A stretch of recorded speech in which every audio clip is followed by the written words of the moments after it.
So a little over 2 years ago, I made a video asking whether PlanetSide 2 was dying. At the time, a new studio had just taken over, and I ended that video basically hoping they'd pull off a comeback, hoping somebody could keep this game alive or maybe even grow it. Since then, that studio has shut down.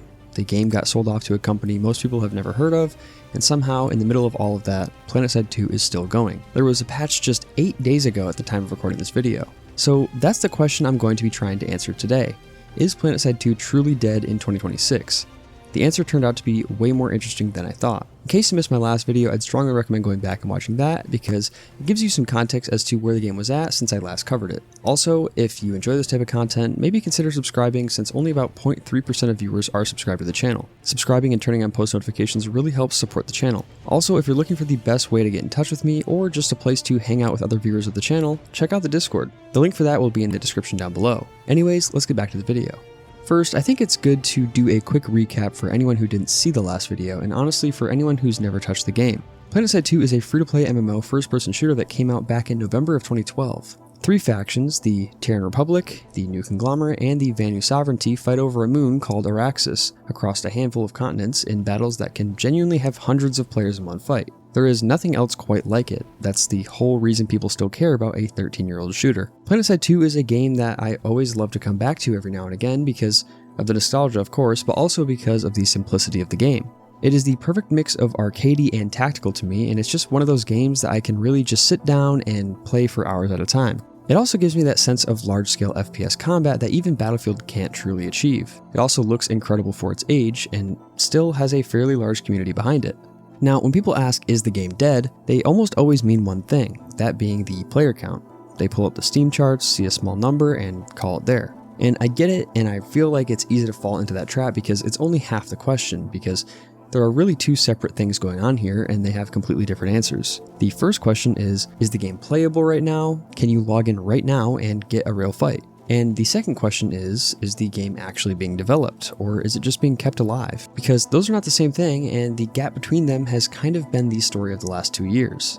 So in my last video, the big news at the time was that a studio called Toadman Interactive was taking over development.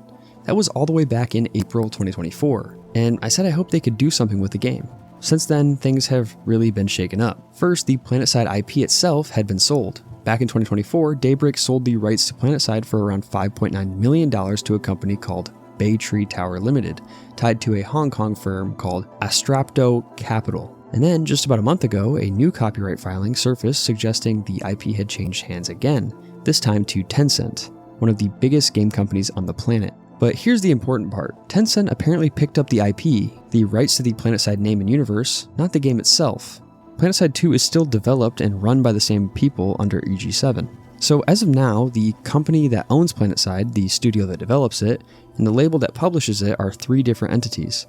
And honestly, it seems like every time I look into it, it changes. Like I mentioned earlier, Toadman, the studio I was rooting for at the end of the last video, got shut down. In January 2025, their parent company EG7 closed Toadman and laid people off. So naturally the community panicked. People started saying their goodbyes. There were some people going around claiming the game would be dead in 3 months, which of course did not happen. And in the middle of all of that, the PlanetSide 2 team put out a letter basically saying, hey, the people actually working on the game haven't changed, we're still here, and they pointed to their next big content push called Archaeotech that rolled out across 2025. And here's the thing that gets me. Through all of that, selling the IP, a shutdown studio, layoffs, a community writing its obituary, the game kept getting updates monthly. It never actually stopped. So back to our 2 questions. On the corporate side, this is about as unstable as a live service game gets without the lights going off. As for playability, I feel like the game surviving all of that, that's a very different answer, which brings us to right now. Let me correct my past self on 2 things because I got them slightly wrong last time and the truth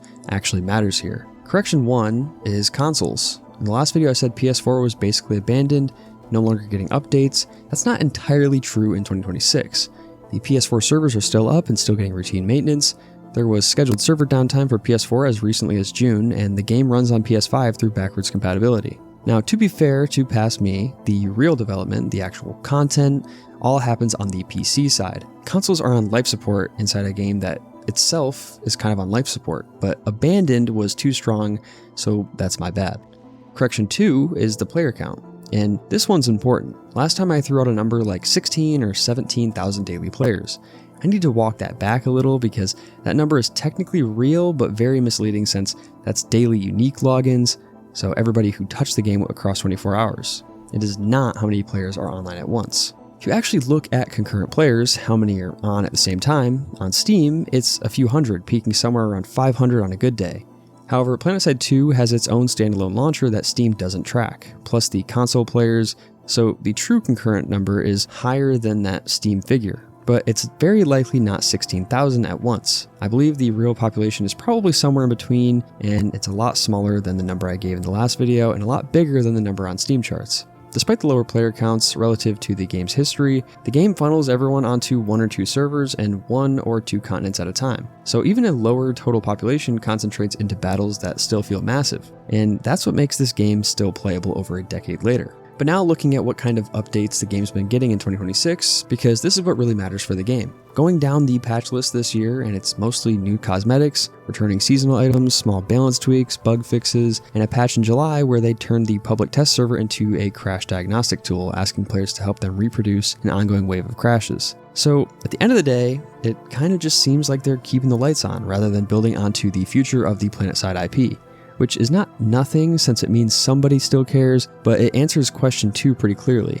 The game is being maintained, not necessarily developed. And on top of that, the servers keep getting merged, which consolidates the population onto fewer servers, and is great for making battles feel full, but it's also exactly what a game does on the way down, not the way up. Coming from a fan of Amazon's MMO shutting down next year, it seems a little grim to say the least. Once I loaded up the game to try it out again for myself, there was no queue to get in, which, to be fair, I've never really had an issue with this in over 5 years. The first thing I noticed was, again, just how beautiful of a game PlanetSide 2 is. I mean, this game is approaching 14 years old and it still looks phenomenal. Mechanically, it is definitely a little clunky compared to newer comparable titles like Battlefield 6, but that's to be expected, and once you get past it and really get into the game, it feels a lot smoother. I struggled at first to find any big, large-scale battles, which was concerning, but it seemed like most of the players in the server were gathered around a few zones. Once I got to the fight, it still had that intensity that PlanetSide is known for, so it was a lot of fun to jump back in and play after months of not playing.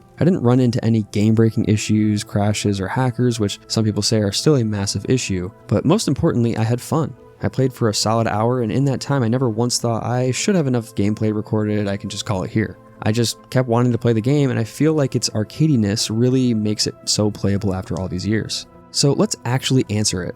Is PlanetSide 2 dead in 2026? No. And I want to go more in depth on that because no is too simple. It's not dead. You can log in tonight or right now and get a real fight. It's still patched, it's still got a stubborn, dedicated community, and there's still almost nothing else on the market that does what this game does at this scale. On the is it playable question, I'd say it passes the test. But it's not thriving, and I'd be lying to you if I said that. Like I said earlier, it's being kept alive. There's a real difference between a game people abandoned and a game a company can't quite afford to keep building but won't put down. PlanetSide 2 is the second one. It got sold off, its studio got shut down, and what's left is a small team working to keep the servers paid for. And that's why I think the player count was always the wrong thing to panic about. The population's been roughly this size for years. What actually changed is that the game's future got separated from the game itself. The IP, the name, the universe, and any shot at a PlanetSide 3 now sits with Tencent, completely disconnected from PlanetSide 2, which is still being kept alive by a skeleton crew that doesn't even own it. There's nothing announced, so the real question isn't, is it dead? It's, how long can a game keep running after its future got sold off to someone else? For right now though, despite everything this game has been through and all the changes that have happened outside of the game, the war on Araxis is still going, and the fact that I can say that is impressive enough. I really did enjoy coming back to this one since there's a lot of nostalgia to it, and it was really nice to load it up again. If you've never played PlanetSide 2, it's free, it's still up and running, and I'd say it's absolutely worth giving a shot at least once while it's still here because who knows how long it'll be here. There aren't many other games that would have you fighting for the same base with the same people for over an hour at this scale, and it is still a very impressive game today. If you want to see me revisit another old game like this, let me know in the comment section down below. And if you enjoyed the video, make sure to like, subscribe, and hit the bell icon so you don't miss any future uploads. Thank you all so much for watching, and I'll see you in the next one.